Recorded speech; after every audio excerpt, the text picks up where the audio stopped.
الحمد لله وكفى وسلام على عباده الذين اصطفى أما بعد أعوذ بالله من الشيطان الرجيم بسم الله الرحمن الرحيم يوم لا ينفع مال ولا بنون إلا من أتى الله بقلب سليم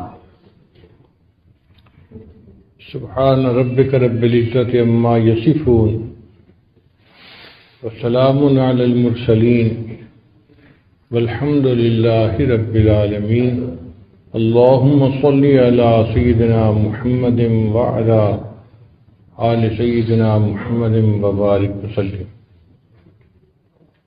یوم لا ينفع مال ولا بنون، قیامت کے دن نہ مال کام آئے گا نہ بیٹے کام آئیں گے، الا من اتى اللہ بقلب سلیم، جو شخص سنورا ہوا دل لایا وہ دل اسے کام آئے گا۔ انسان کی زندگی میں 3 دن بہت اہم ہوتے ہیں۔ جس دن بچہ دنیا میں پیدا ہوتا ہے اس دن شیطان بچے کو مست کرتا ہے۔ اگر کوئی نیک آدمی پاس ہو تو اس سے بچے کی تحنیک بھی کروانی چاہیے اور ایک کان میں اذان اور دوسرے میں اقامت بھی کروانی چاہیے، اس کی برکت ہوتی ہے بچے کو۔ اور دوسرا اہم دن وہ جب بندہ اس دنیا سے آخرت کے سفر پہ روانہ ہوتا ہے، موت آتی ہے۔ اللہ کرے کہ اس دن بھی کوئی اللہ کا ولی پاس ہو جو ہمیں کلمے کی تلقین کر دے، یاد دہانی کر دے۔ اور تیسرا اہم دن وہ جب سارے انسان اپنے رب کے سامنے قیامت کے دن کھڑے ہوں گے۔ یہ 3 دن ہماری زندگی کے بڑے اہم دن ہیں، اس لیے عیسیٰ علیہ السلام نے فرمایا تھا والسلام علیہ یوم ولدت ویوم اموت ویوم ابعث حیا۔ تو جو آیت مبارکہ کے تیسرے دن کا تذکرہ ہے کہ قیامت کے دن نہ مال کام آئے گا نہ بیٹے کام آئیں گے۔ یہ کیوں کہا گیا؟ اس لیے کہ اکثر لوگوں کو دھوکہ ہوتا ہے کہ مال سے دنیا کے کام سنور جاتے ہیں۔ بہت سارے کام سنورتے ہیں، ہر کام نہیں سنورتا۔ آپ خود سوچئے کہ مال سے انسان کتاب تو خرید سکتا ہے، علم تو نہیں خرید سکتا۔ مال سے انسان اچھا کھانا تو خرید سکتا ہے، اچھی صحت تو نہیں خرید سکتا۔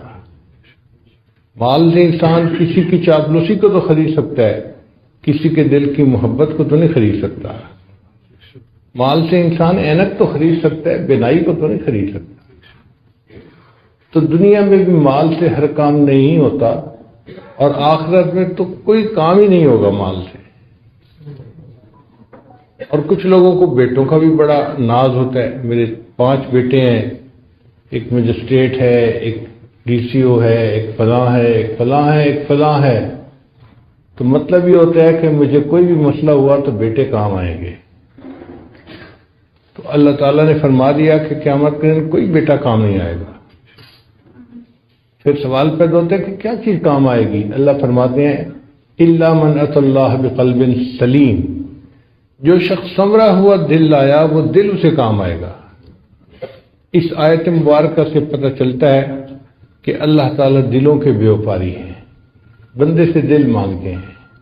اے میرے بندے تو دل کو صاف کر کے میرے پاس آ جا تو میں تجھے قبول فرما لوں گا۔ عجیب بات ہے، جس چہرے کو دنیا کے لوگ دیکھتے ہیں اسے ہم روز دھوتے ہیں،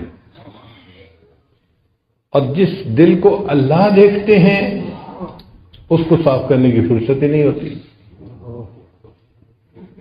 ایک عورت روزانہ 2 گھنٹے اپنے گھر میں لگاتی ہے گھر کو صاف کرنے کے لیے، جھاڑو دیتی ہے، ویکیوم کلینر سے صاف کرتی ہے، ڈسٹنگ یہ وہ، گھر کو چمکا دیتی ہے۔ کوئی پوچھے کہ آپ نے اتنی مشقت کیوں اٹھائی، اتنا ٹائم کیوں لگایا؟ اور یہ اگر گھر گندا ہوگا تو خامن مجھ سے ناراض ہو جائے گا۔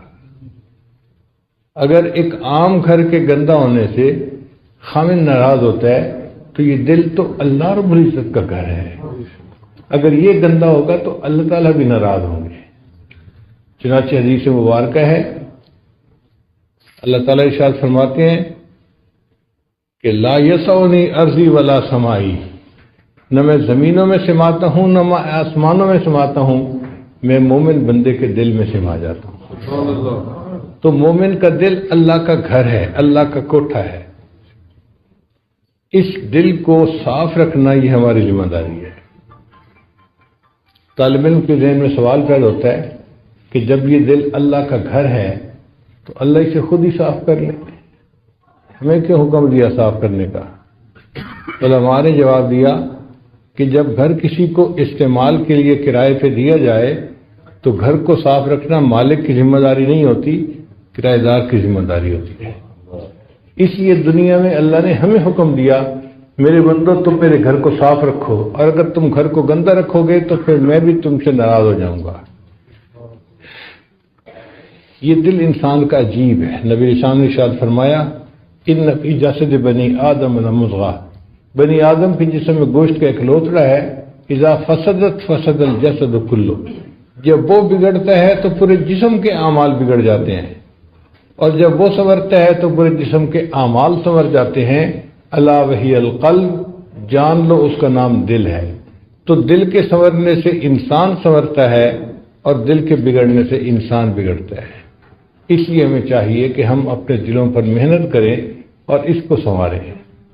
آپ بتائیے، اگر آپ دودھ لینے کے لیے جائیں اور برتن کے اندر گندگی لگی ہو تو کیا دودھ دینے والا دودھ دے دے گا؟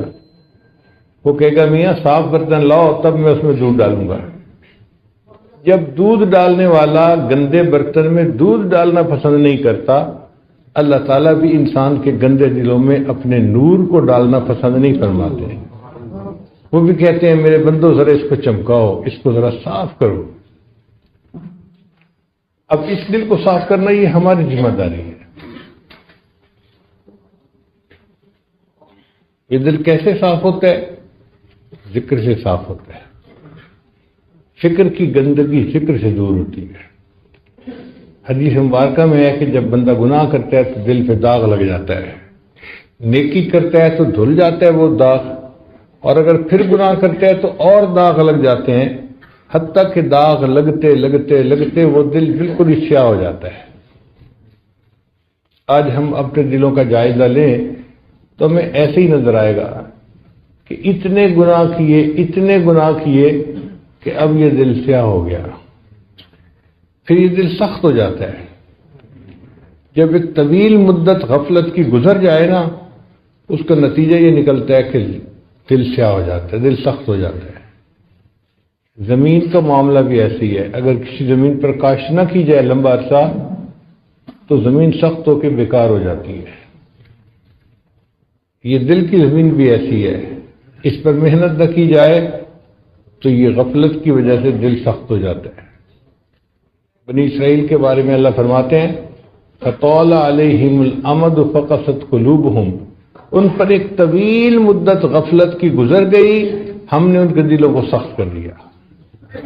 تو غفلت کا لمبا عرصہ گزر جائے تو دل سخت ہو جاتا ہے، اور پھر اتنا سخت ہوتا ہے کہ پتھر سے بھی آگے نکل جاتا ہے۔ اللہ فرماتے ہیں ثم قست قلوبکم من بعد ذلک فہی کالحجارۃ او اشد قسوہ، یہ پتھر بلکہ پتھروں سے بھی زیادہ سخت ہو گئے۔ اور پھر دلیل دی فإن من الحجارۃ لما يتفجر منه الانہار، کہ پتھروں میں سے چشمے جاری ہو جاتے ہیں، اور بعض ایسے پتھر ہیں کہ جو اللہ کے خوف سے کانپ اٹھتے ہیں۔ وَإِنَّ مِنْهَا لَمَا يَهْبِطُ مِنْ خَشْيَةِ اللَّهِ، اے انسان جب تیرا دل پتھر ہوتا ہے یہ اللہ کے خوف سے نہیں کانپتا، یہ پتھروں سے بھی پرے پار ہو جاتا ہے، پتھر سے بھی زیادہ سخت ہوتا ہے۔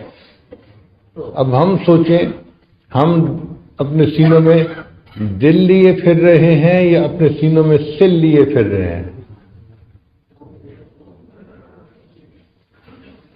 ایک شخص حسن بصری رحمۃ اللہ کے پاس آیا، حضرت پتہ نہیں ہمیں کیا ہو گیا، ہمارے دل سو گئے۔ تو حسن بصری رحمۃ اللہ نے پوچھا بھائی کیا کہہ رہے ہو ہمارے دل سو گئے؟ کہنے لگا حضرت آپ درس قرآن دیتے ہیں، ہمارے دلوں پہ کوئی اثر ہی نہیں ہوتا اس کا۔ تو حضرت نے فرمایا اگر تمہاری یہ حالت ہے نا کہ درس قرآن سے دل پہ اثر نہیں ہوتا تو یہ نہ کہو دل سو گئے، بلکہ تم یوں کہو کہ دل مو گئے، مر گئے۔ اس نے حیران ہو کے پوچھا کہ حضرت کیا دل مر بھی جاتے ہیں؟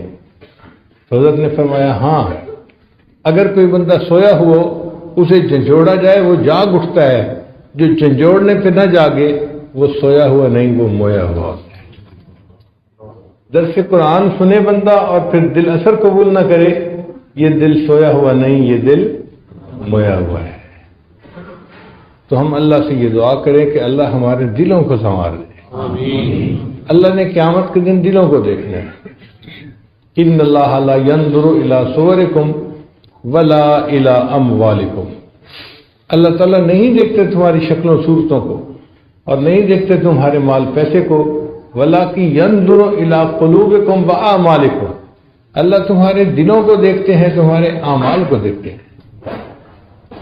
ہم اللہ کا ذکر اتنا کریں کہ ہمارا دل اللہ کی محبت سے بھر جائے، لبریز ہو جائے، ایسی زندگی ہو کہ اللہ دل میں آ جائے، اللہ دل میں سما جائے، بلکہ سچ عرض کروں کہ اللہ دل میں چھا جائے، ایسی زندگی ہو، پھر اللہ تعالیٰ بندے سے خوش ہوتے ہیں۔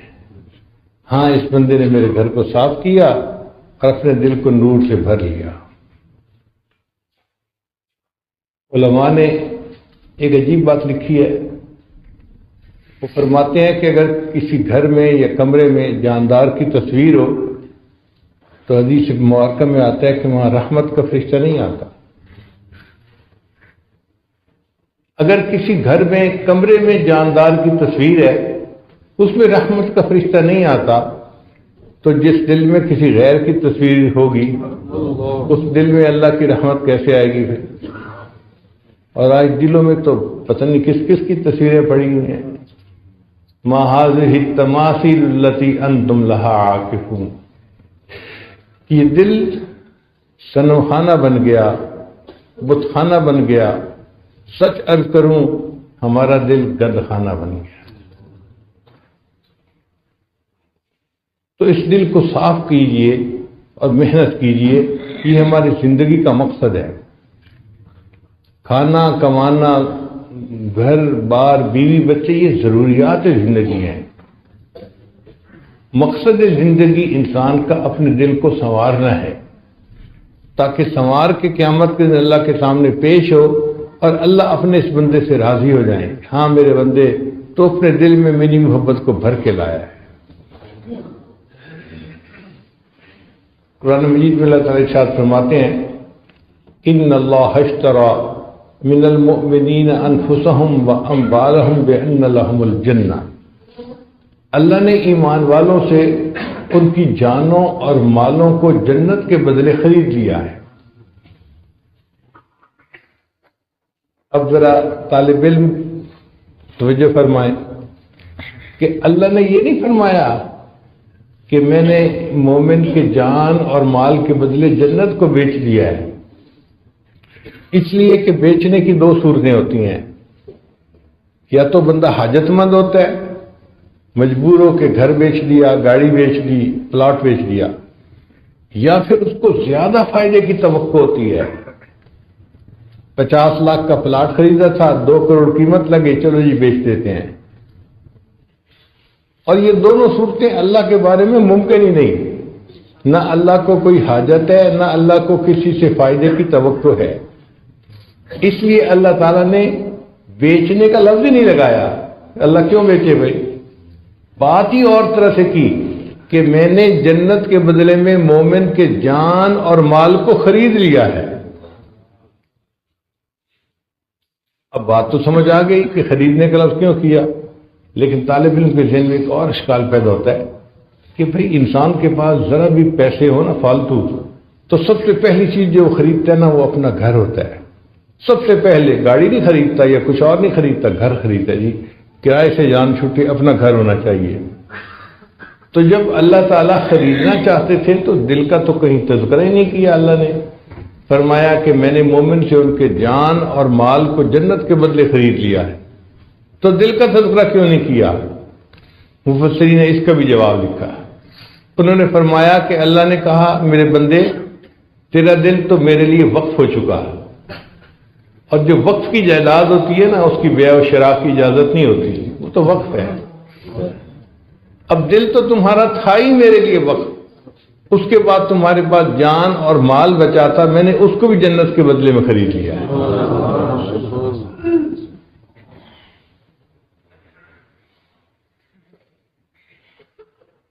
اب یہ دل کیسے سنورے؟ اس دل کے اندر بہت دنیا بسی ہوئی ہے، مال کی محبت، اولاد کی محبت، بیوی کی محبت، پتہ نہیں کسی دوست کی محبت، یہ محبت، کتنی محبتیں ہیں جو اس دل میں بسی ہوئی ہیں، ان کو نکالنا پڑے گا۔ جب یہ محبتیں دل سے نکل جائیں گی نا اور دل بالکل خالی ہو جائے گا تو یہ دل بالکل صاف ہو جائے گا۔ لیکن ان محبتوں کو کیسے نکالیں؟ اس کا طریقہ یہ ہے کہ اللہ کا ذکر کثرت کے ساتھ کرے۔ دل میں جتنی غیر کی محبتیں ہوتی ہیں نا، ماں سوا کی محبتیں ہوتی ہیں، سب نکل جاتی ہیں۔ چنانچہ مفسرین نے ایک عجیب نقطہ لکھا ہے۔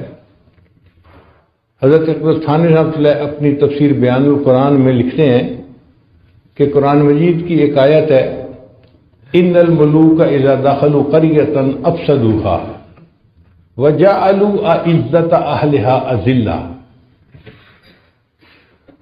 ملکہ بلقیس کو جب سلیمان علیہ السلام کا پیغام پہنچا تو اس نے اپنے ایم این اے جو تھے ان سے مشورہ کیا کہ مجھے کیا کرنا چاہیے، تو انہوں نے جواب دیا فانظری ماذا تأمرین، ملکہ صاحبہ قدم بڑھائیے ہم تمہارے ساتھ ہیں۔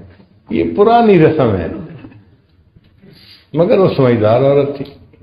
اس نے کہا کہ دیکھو، جب بادشاہ کسی بستی میں داخل ہوتے ہیں افسدوہا، اور فساد مچا دیتے ہیں، وجعلوا اعزۃ اہلہا اذلہ، اور جو وہاں معزز ہوتے ہیں نا ان کو ذلیل کر کے باہر نکال دیا کرتے ہیں۔ تو میں سلیمان السلام سے لڑائی نہیں کروں گی، میں خود جاؤں گی اور دیکھوں گی کہ وہ کس حال میں ہے۔ تو حضرت تھانوی رحمۃ اللہ فرماتے ہیں یہ تو اس آیت کے ہیں ظاہری معنی، مگر اس میں ایک بہترین تمثیل بھی موجود ہے۔ وہ تمثیل کیا کہ اگر ملوک سے مراد اللہ کا نام لے لیا جائے، مالک الملک کا نام، اور قریہ سے مراد یہ دل کا قریہ، دل کی بستی لے لی جائے، تو پھر اس آیت کا مفہوم یہ بنے گا ان الملوک اذا دخلوا قریۃ، جب اللہ کا نام انسان کے دل کے اندر داخل ہوتا ہے افسدوہا، انقلاب مچا دیتا ہے، وجعلوا اعزۃ اہلہا اذلہ، اور دنیا جو اندر معزز بنی ہوتی ہے اس کو ذلیل کر کے باہر نکال دیا۔ تو اللہ کا ذکر کثرت سے کرنے سے دل کے اندر سے ما سوا کی محبتیں نکل جاتی ہیں اور انسان کا دل اللہ کی محبت کے لیے خالی ہو جاتا ہے۔ چنانچہ حضرت اقدس تھانوی رحمۃ اللہ کے خلیفہ تھے حضرت خواجہ مجذوب رحمۃ اللہ علیہ، انہوں نے ایک شعر کہا، وہ حضرت تھانوی رحمۃ اللہ کو اتنا پسند آیا کہ فرمایا اگر میں صاحب استطاعت ہوتا تو 1,00,000 روپیہ اس شعر کے کہنے والے کو انعام کے طور پہ دے دیتا۔ یہ وہ زمانہ تھا جب استاد کی تنخواہ 2 روپے اور 3 روپے ہوتی تھی۔ آپ سوچئے جب 2 روپے اور 3 روپے مہینے کی تنخواہ ہو تو 1,00,000 روپے کی کیا قیمت ہوگی۔ تو حضرت نے فرمایا کہ میں ان کو 1,00,000 انعام دے دیتا۔ اور وہ شعر کیا تھا؟ بہت مختصر، انہوں نے کہا ہر تمنا دل سے رخصت ہو گئی، ہر تمنا دل سے رخصت ہو گئی، اب تو آجا اب تو خلوت ہو گئی۔ تو اللہ یہی چاہتے ہیں کہ میرا بندہ خلوت پیدا کر لے اپنے دل میں، پھر میں اس کے دل میں اپنا بسیرا کر لوں گا۔ ہم بیت اللہ کو بیت اللہ کیوں کہتے ہیں؟ کیا اللہ تعالیٰ وہاں رہتے ہیں؟ نہیں، اللہ تعالیٰ کی تجلیات ذاتیہ کا وہاں پر ورود ہوتا ہے، اس لیے اس کو بیت اللہ کہتے ہیں۔ تو جب مومن اپنے دل کو سنوارتا ہے نا تو مومن کے دل پر بھی اللہ تعالیٰ کی تجلیات وارد ہوتی ہیں۔ کتنی بڑی نعمت ہے۔ اور یہ چیز کوئی عام سی نہیں ہے، معمولی سی بات نہیں ہے، یہ اللہ کی بڑی نعمت ہے کہ کسی جگہ پر اللہ کی تجلی آئے۔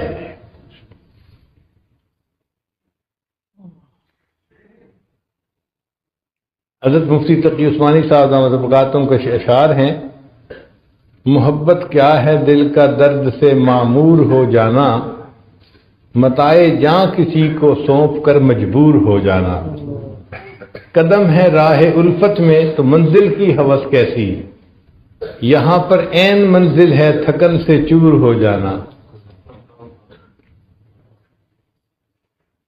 یہاں پر سر سے پہلے دل کا سودا شرط ہے یارو، یہاں پر سر سے پہلے دل کا سودا شرط ہے یارو، کوئی آسان نہیں ہے سرمد و منصور ہو جانا، بسا لینا کسی کو دل میں دل کا ہی کلیجہ ہے، دل کا کلیجہ سے مراد یہ دل کا ہی کارنامہ ہے۔ میں اس کو تھوڑا سا تبدیل کر کے یوں پڑھتا ہوں، بسا لینا کسی کو دل میں دل کا کارنامہ ہے، پہاڑوں کو تو بس آتا ہے جل کر طور ہو جانا۔ کوتور کے اوپر اللہ کی تجلی پڑی تھی اور کوتور کا وہ پہاڑ جل کر کوئلے کی مانند ہو گیا تھا۔ الحمدللہ اللہ تعالیٰ نے اس عاجز مسکین کو کوتور پر جانے کی توفیق عطا فرمائی۔ ہم نے وہاں پر عجیب بات دیکھی، اتنی بڑی بڑی چٹانیں ہیں اور ان کو ایک انگلی پہ آپ یوں اٹھا سکتے ہیں، کوئلے کی طرح ہلکی جل کے ان کی یہ کیفیت ہو گئی تھی۔ اس لیے کہتے ہیں کہ کوتور جل کے سرما بن گیا تھا، جبل دکا اس کا یہ حال تھا۔ تو کوتور کیوں جل گیا؟ اس لیے کہ وہ اللہ تعالیٰ کی تجلی کو برداشت ہی نہیں کر سکا۔ تو دیکھیں کوتور اللہ کی تجلی کو برداشت نہیں کر سکا، لیکن انسان کا دل اللہ کی تجلی کو برداشت کر لیتا ہے تو انسان کا دل پھر کتنا عظیم ہوا۔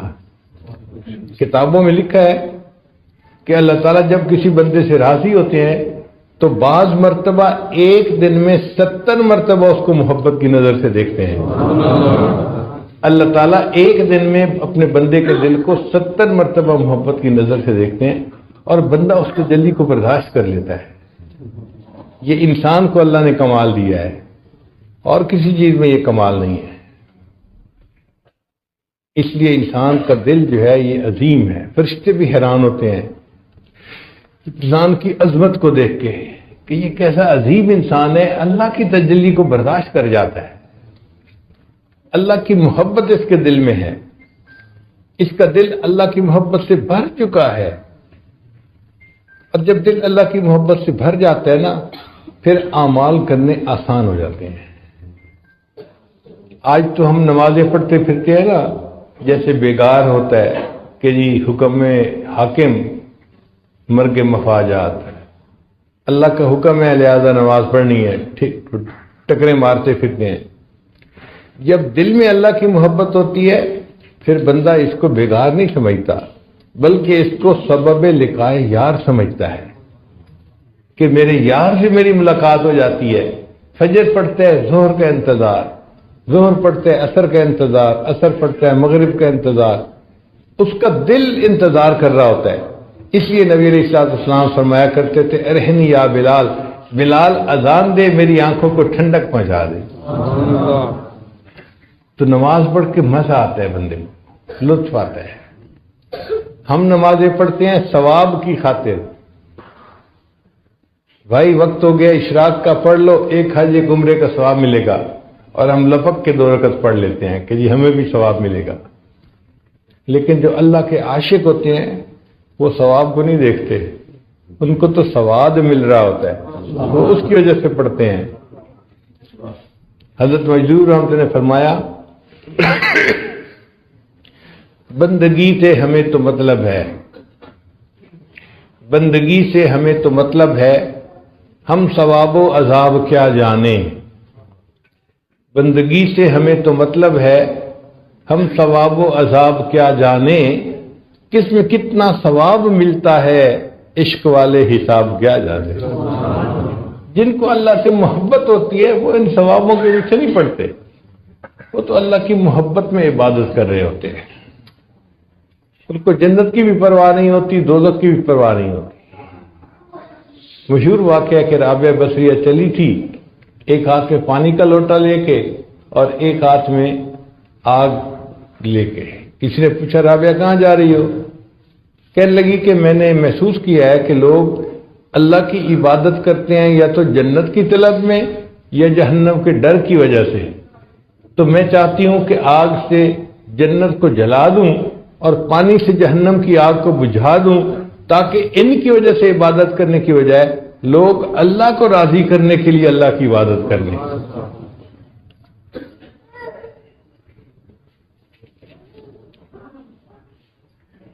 آج اگر کسی سے محبت ہو، اس کو پھلوں کی ٹوکری بھیجنی ہو تو اس کو بھی گفٹ پیک کرواتے ہیں، حالانکہ پھلوں کی ٹوکری ہے، کوئی اتنی قیمتی بھی نہیں ہے، مگر گفٹ پیک اس لیے کرواتے ہیں کہ جب محبوب کے ہاتھ میں پہنچے تو اسے اچھی لگے۔ بالکل اسی طرح جب مومن کے دل میں اللہ کی محبت بھر جاتی ہے، وہ بھی اپنی نمازوں کو خوشی و خضوع کے ساتھ گفٹ پیک کر کے اللہ کے پاس بھیجتا ہے کہ میری یہ نماز اللہ کے پاس پہنچے تو میرے مالک کو پسند آ جائے۔ پھر انسان اعمال کرتا ہے اللہ کو راضی کرنے کے۔ محبت عجیب چیز ہے۔ سیدہ عائشہ رضی اللہ تعالیٰ عنہ بیٹھی ہوئی تھی اور کچھ ریال دھو رہی تھی، سکے تھے، دھو رہی تھی ان کو۔ نبی کے سامنے دیکھا تو فرمایا عائشہ تم یہ پیسے دھو کیوں رہی ہو؟ اے اللہ کے حبیب صلی اللہ علیہ وسلم، میں نے آپ کی مبارک زبان سے سنا ہے کہ جو بندہ اپنا مال اللہ کے راستے میں خرچ کرتا ہے تو سوالی یعنی مانگنے والے کے ہاتھ میں جانے سے پہلے وہ پیسے اللہ کے ہاتھ میں پہنچ جاتے ہیں۔ تو جب سے میں نے یہ سنا، میں نے جس پیسے کو صدقہ کرنا ہوتا ہے نا، میں اسے دھو دیتی ہوں تاکہ صاف پاک یہ پیسہ میرے اللہ کے ہاتھ میں پہنچے۔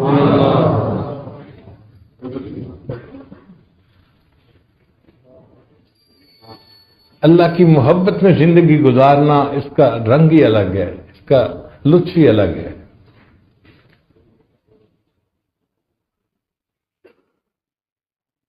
ایک نقطہ یہ بھی سمجھ لیجئے کہ محبت کی ابتدا بندے سے نہیں ہوتی، اللہ کی طرف سے ہوتی ہے۔ جب بھی کوئی بندہ اللہ سے محبت کرتا ہے نا، اس کا مطلب یہ کہ اللہ نے اس سے محبت کی، اب یہ اللہ سے محبت کر رہا ہے۔ یحبہم ویحبونہ، اللہ قرآن میں فرماتے ہیں کہ اللہ ان سے محبت کرے گا، وہ اللہ سے محبت کریں گے۔ تو اللہ کی طرف سے محبت پہلے ہوتی ہے اور بندے کی طرف سے بعد میں ہوتی ہے۔ تو اگر ہم اللہ سے محبت کر رہے ہیں تو ابتدا کدھر سے ہوئی؟ اگر اللہ نہ چاہتے تو ہم پتہ نہیں کہاں بھٹک رہے ہوتے۔ اگر یہ نعمت ملی ہے تو عنایت کی نظر کس کی ہوئی؟ اللہ کی ہوئی۔ کسی شاعر نے عجیب اشعار کہے ہیں، بے خود کیے دیتے ہیں انداز حجاب آنا، آ دل میں تجھے رکھ لوں اے جلوہ جانانا۔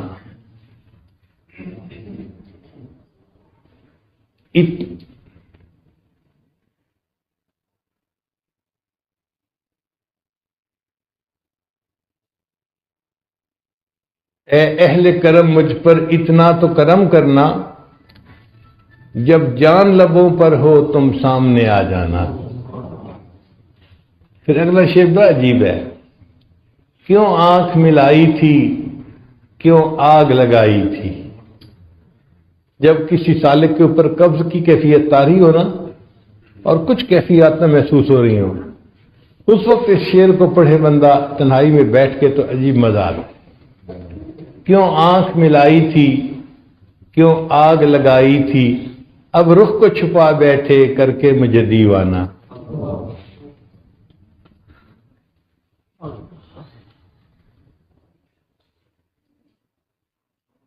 دنیا میں مجھے تم نے اپنا تو بنایا ہے، محشر میں بھی کہہ دینا یہ ہے میرا دیوانہ۔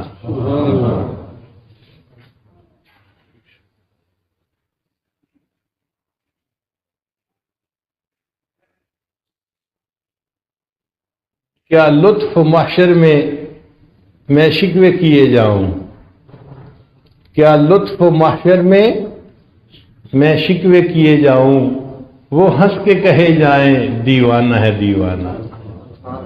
اللہ کی ایسی محبت ہو کہ جب اللہ کے دربار میں پہنچے تو اللہ بھی یہ کہہ دے یہ میرا دیوانہ تھا، یہ مجھ سے محبت کرنے والا میرا بندہ تھا۔ ایسی اللہ کی محبت دل میں آ جائے۔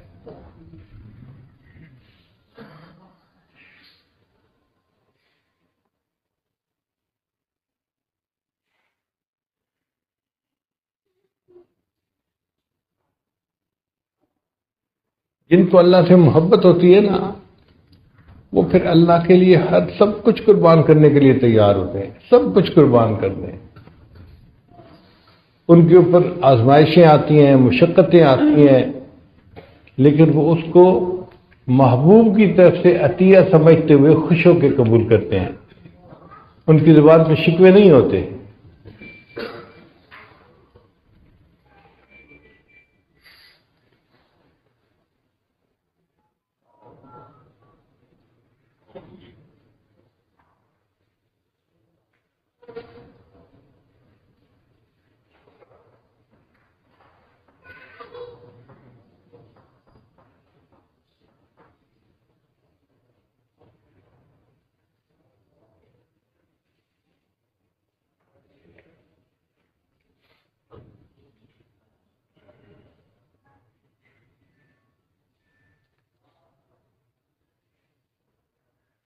ہم جو اللہ تعالیٰ کے سامنے شکوے کرتے پھر رہے ہوتے ہیں نا، اس میں محبت کی کمی ہوتی ہے۔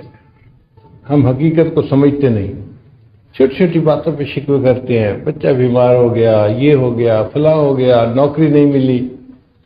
بھئی یہ روزمرہ کے معاملات ہیں۔ جس رب نے کائنات کو بنایا ہے اس رب کو کائنات کا نظام چلانے دو نا۔ کیوں یہ چاہتے ہو کہ ہماری مرضی سے سب کچھ ہو جائے؟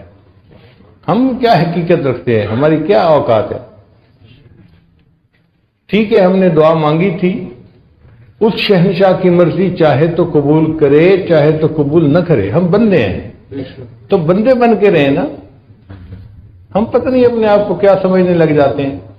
عجیب بات ہے کہ دعا بھی مانگتے ہیں تو عجیب طریقے سے، اللہ میری بیٹی کو رشتہ مل جائے، میرے بیٹے کو نوکری مل جائے۔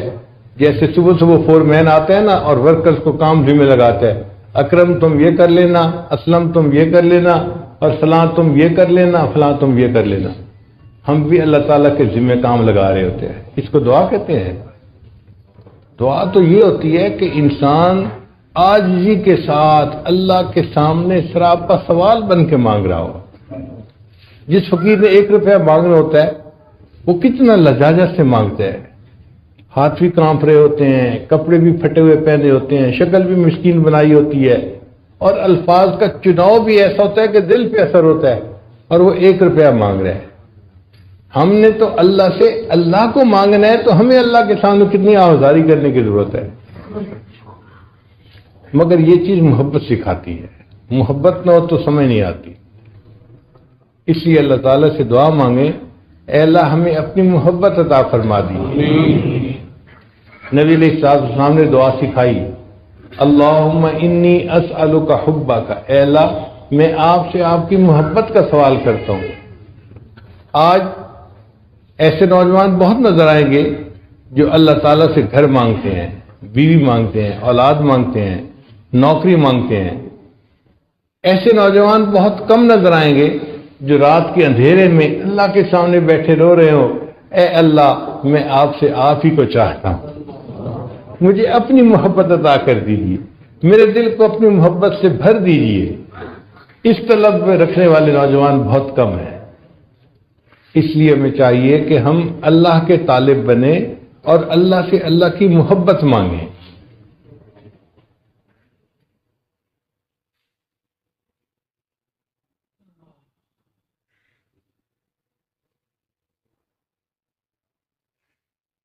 اردو کے چند اشعار تو میں نے آپ کو سنائے، اب میں آپ کو فارسی کے بھی چند اشعار سنا دوں۔ یہ اشعار ہیں امیر خسرو رحمۃ اللہ علیہ کے، لیکن کیا غضب کے اشعار ہیں کہ انسان حیران ہو جاتا ہے۔ جان دے تن بردی و در جانی ہنوز. اے محبوب آپ نے میرے بدن سے جان تو نکال دی اور خود میری جان بن کے رہ گئے.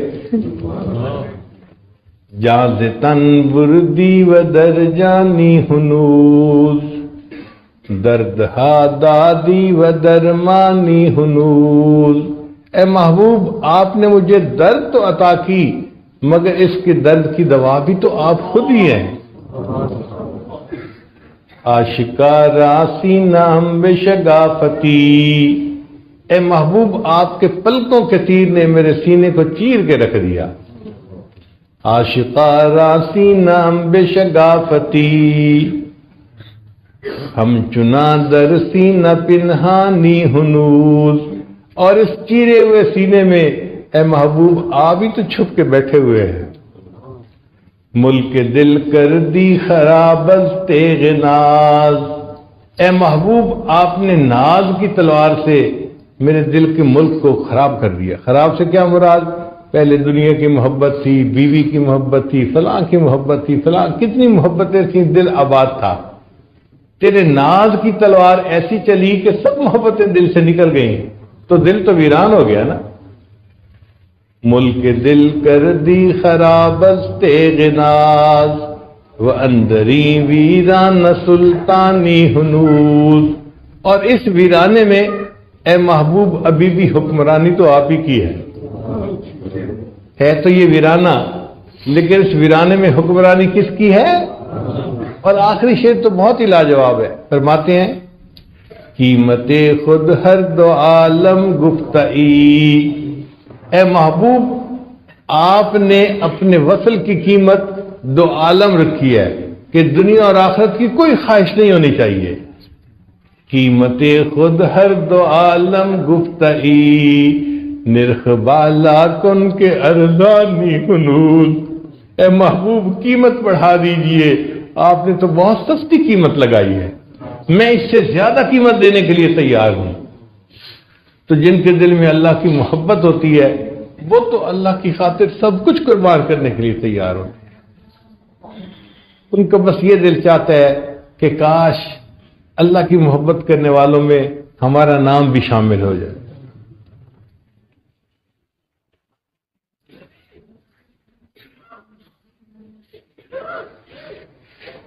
جو اللہ سے محبت کرتے ہیں نا پھر اللہ بھی ان سے محبت کرتے ہیں. اور حدیث پاک میں آتا ہے کہ اللہ فرشتوں کی محفل میں بیٹھ کر ان کا تذکرہ کرتے ہیں. فرشتوں کی محفل میں تذکرہ کرتے ہیں میرا یہ بندہ دیکھو نوجوان بھی پاس ہے، اگر چاہتا تو اس کے ساتھ وقت گزار سکتا تھا، لیکن یہ وضو کر کے مصلی پہ کھڑا ہوا تہجد پڑھ رہا ہے. مجھے اس بندے کی محبت پہ بہت ناز ہے.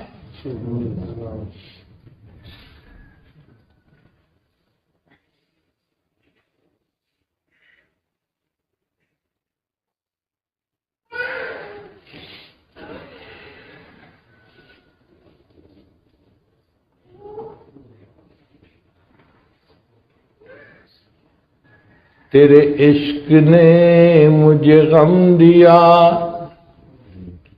تیرے عشق نے مجھے غم دیا، میرے غم کی عمر دراز ہو. یہ نہیں کہا کہ غم ختم ہو جائے، تیرے عشق نے غم دیا، اللہ میرے غم کی عمر دراز ہو جائے.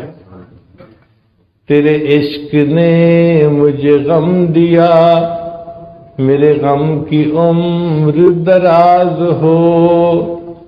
وہ مقام آئے میرے خدا، میرے عشق پہ تجھے ناز ہو. ایسی کیفیت آ جائے اللہ کہ میرے عشق پہ آپ کو ناز ہو کہ میرا یہ بندہ مجھ سے کتنی محبت کرتا ہے، اور آپ فرشتوں کی محفل میں تذکرے کریں.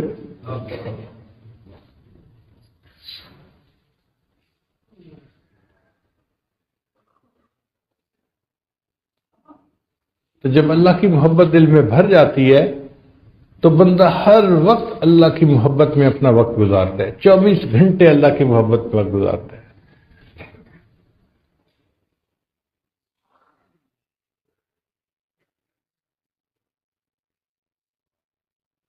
ایک بزرگ تھے حضرت شبلی رحمۃ اللہ علیہ، یہ تذکرۃ الاولیاء میں واقع لکھا ہوا ہے.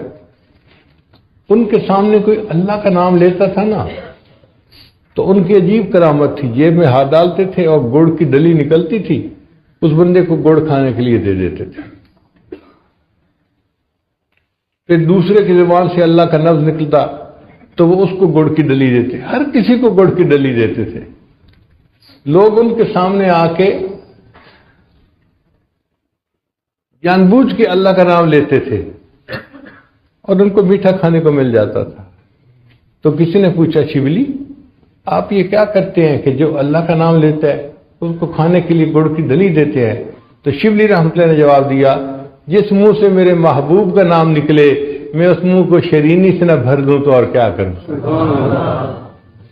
کیا محبت ہوگی اللہ کے ساتھ کہ جس منہ سے میرے محبوب کا نام نکلے میں اس منہ کو شرینی سے نہ بھر دوں تو اور کیا کروں. ہمیں بھی ایسی اللہ کی محبت ہو جائے نہ نصیب کہ اس محبت کی حرارت ہمارا دل محسوس کر رہا ہو. چنانچہ نبی علیہ السلام نے فرمایا، حدیث مبارکہ ہے، احب اللہ بکل قلوبکم، لوگوں اپنے پورے دل کے ساتھ اللہ سے محبت کرو. ہم اللہ سے محبت کرتے ہیں مگر ادھورے دل کے ساتھ، باقی آدھا کسی اور کے پاس ہوتا ہے. اللہ تعالیٰ فرماتے ہیں نہیں مجھے یہ شراکت پسند نہیں ہے، سب کو نکالو اس دل میں سے اور اس دل کو فقط میرے لیے خالی کر دو، تب میں تم سے راضی ہو جاؤں گا.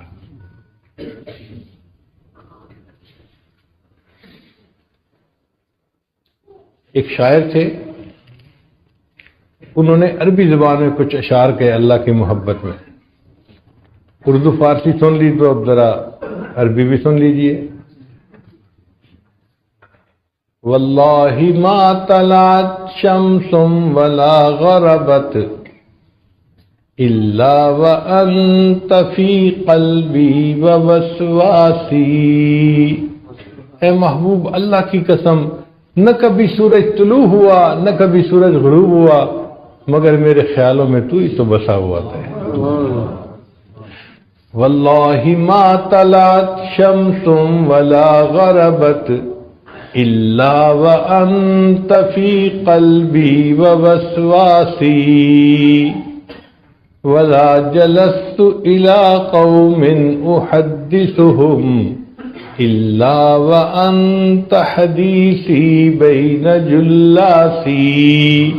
اور محبوب کبھی میں دوستوں کی محفل میں نہیں بیٹھا مگر ان دوستوں کی محفل میں تیری ہی تو باتیں بیٹھ کے کر رہا ہوتا ہوں. ولا هممت بشرب الماء من عطش الا رأيت خیالا منك في الكأس. اور محبوب سخت پیاس کی حالت میں کبھی میں نے پانی کا پیالہ نہیں پیا مگر اس پانی کے پیالے کے اندر میں آپ کی تصویر تو دیکھ رہا ہوتا ہوں. کیفیت ہی ہو جاتی ہے بندے کی.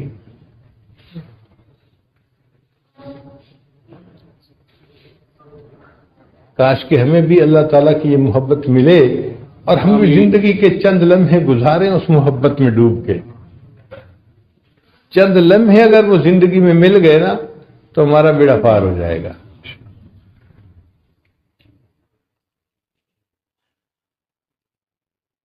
چنانچہ علماء نے لکھا ہے کہ اگر کوئی بندہ محبت کے ساتھ ایک مرتبہ اللہ کا نام لے، محبت کے ساتھ ایک مرتبہ اللہ کا نام لے، اس عمل کی وجہ سے یہ بندہ کبھی نہ کبھی جہنم سے نکال کے جنت میں بھیج دیا جائے گا.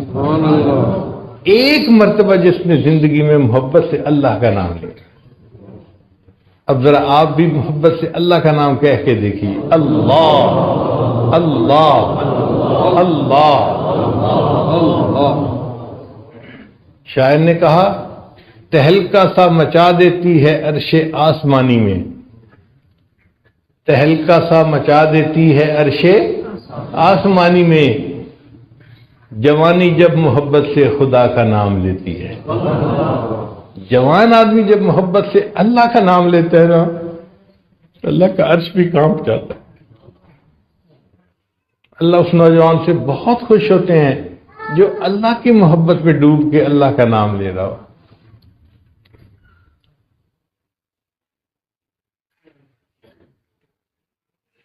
حضرت خواجہ غلام فرید رحمۃ اللہ علیہ کا پنجابی زبان کا کلام ہے، وہ بھی سن لیجئے۔ فرماتے ہیں، ہور کہانی مول نہ بھانی، اور کوئی کہانی مجھے اچھی نہیں لگی۔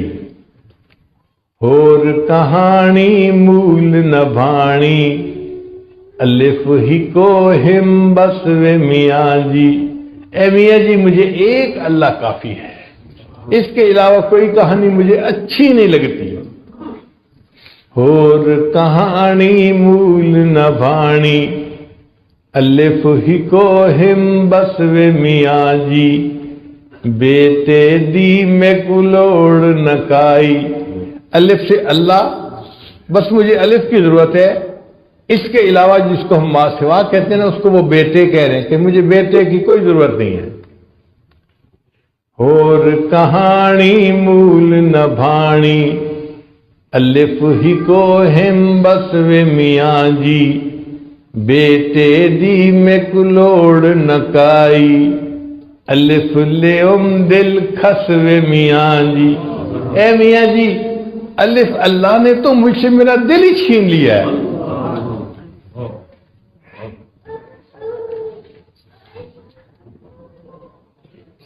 عشقوں مول فرید نہ پھر سوں، اے غلام فرید میں اللہ کے عشق سے پیچھے نہیں ہٹوں گا۔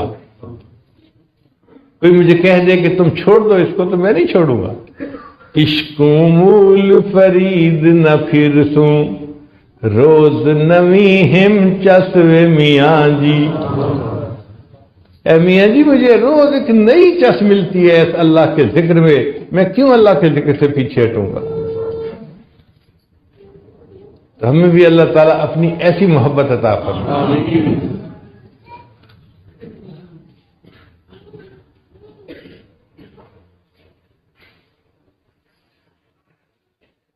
امام غزالی رحمۃ اللہ نے لکھا ہے کہ قیامت کے دن اللہ تعالیٰ ایک فرشتے کو فرمائیں گے، اعلان کرو کہ مجھ سے محبت کرنے والے کہاں ہیں؟ تو فرشتہ اعلان کرے گا، اللہ سے محبت کرنے والے عرش کے قریب ہو جائیں۔ تو خربوں خربوں خربوں لوگ ہوں گے، وہ اللہ تعالیٰ کے عرش کے قریب ہو جائیں گے۔ فرشتہ پوچھے گا، بھئی تم اللہ سے محبت کرنے والے ہو، اس کی دلیل کیا ہے؟ وہ کہیں گے کہ ہم تو دنیا میں اللہ کی محبت میں زندگی گزارتے تھے، ہم جماعت میں وقت لگاتے تھے، ہم ذکر مراقبے کرتے تھے، ہم تو ختم نبوت کے لیے کام کرتے تھے، ہم تو فلاں کے لیے زندگی گزارتے تھے، پوری زندگی ہم نے اس لیے گزار دی، تو ہم تو اللہ سے محبت کرنے والے ہیں، اس لیے رات کے آخری پہر میں ہم اٹھ کے تہجد پڑھتے تھے اور اللہ کے سامنے دامن پھیلا کے بیٹھتے تھے، ایک ایک سنت پر محبت کے ساتھ عمل کرتے تھے۔ میں نے اپنے بیٹے کو حافظ بنایا، ایک بیٹے کو عالم بنایا، بیٹی کو عالمہ فاضلہ بنایا، پوری اولاد کو دین میں نے پڑھنے کے لیے لگا دیا، یہ میری اللہ سے محبت کی دلیل ہے۔ تو جب وہ یہ کہیں گے تو فرشتوں کو اللہ فرمائیں گے، میرے فرشتوں یہ سچ کہہ رہے ہیں کہ انہوں نے اپنا سب کچھ دین کے لیے لگا دیا اور یہ میرے محبوب میرے انتظار میں، میرے دید کے انتظار میں یہ زندگی گزار کے آئے۔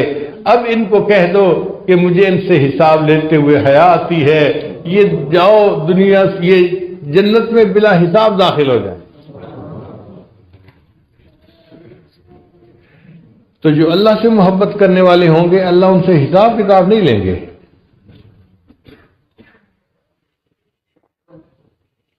بلے شاہ رحمۃ اللہ کا ایک شعر سنیے، عجیب کلام کیا ہے انہوں نے، فرماتے ہیں، کورے کاغذ کتاب نہ ہوندے، اگر میں خالی کاغذوں کو جلد باندھ کے کتاب بنا دوں تو اس کو کتاب تو نہیں کہیں گے، اس پر تو ایک لفظ بھی نہیں لکھا ہوا۔ تو کورے کاغذ کتاب نہ ہوندے تے سارے پھول گلاب نہ ہوندے۔ سارے پھول گلاب کے نہیں ہوتے، کوئی کوئی پھول گلاب کا ہوتا ہے۔ کورے کاغذ کتاب نہ ہوندے تے سارے پھول ਗੁਲਾਬ ਨਾ ਹੁੰਦੇ ਤੇ ਜੇਕਰ ਯਾਰੀ ਲਾਈਏ ਬੁਲਿਆ ਤੇ ਯਾਰਾਂ ਨਾਲ ਹਿਸਾਬ نہ ہوندے اور اگر یاری لگائے تو بلے شاہ یاروں سے پھر حساب نہیں کیا جاتا. جو اللہ سے دنیا میں یاری لگائے گا پھر اللہ قیامت سے اس سے حساب کتاب نہیں کریں گے، فرمائیں گے میرے بندے بلا حساب جنت چلے جاؤ.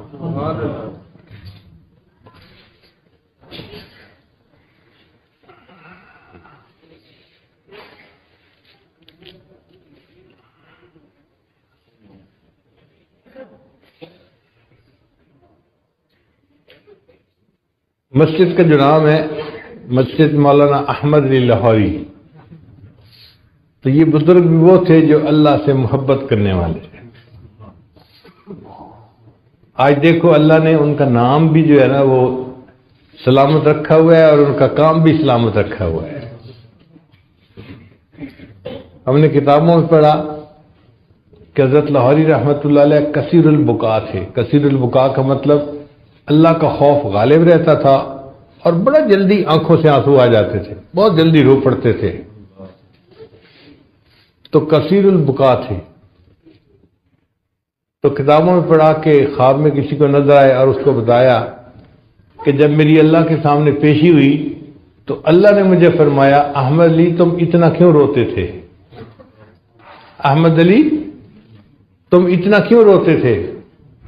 تو حضرت فرمان لگے کہ میں تو اور رونے لگ گیا کہ میں نے سوچا من نوقش فی الحساب فقد عذب، جس سے سوال جواب شروع ہو گیا وہ تو پھنس گیا اور مجھ سے پوچھنا شروع ہو گئے ہیں کہ تو کیوں روتا تھا، تو میں اور رو پڑا.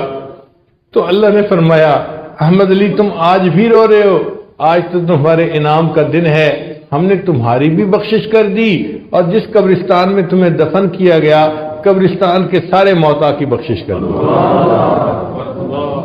تو اللہ سے محبت کرنے والا بندہ جس قبرستان میں دفن ہو جائے قبرستان کے تمام مردوں کی بخشش کا ذریعہ بن جاتا ہے.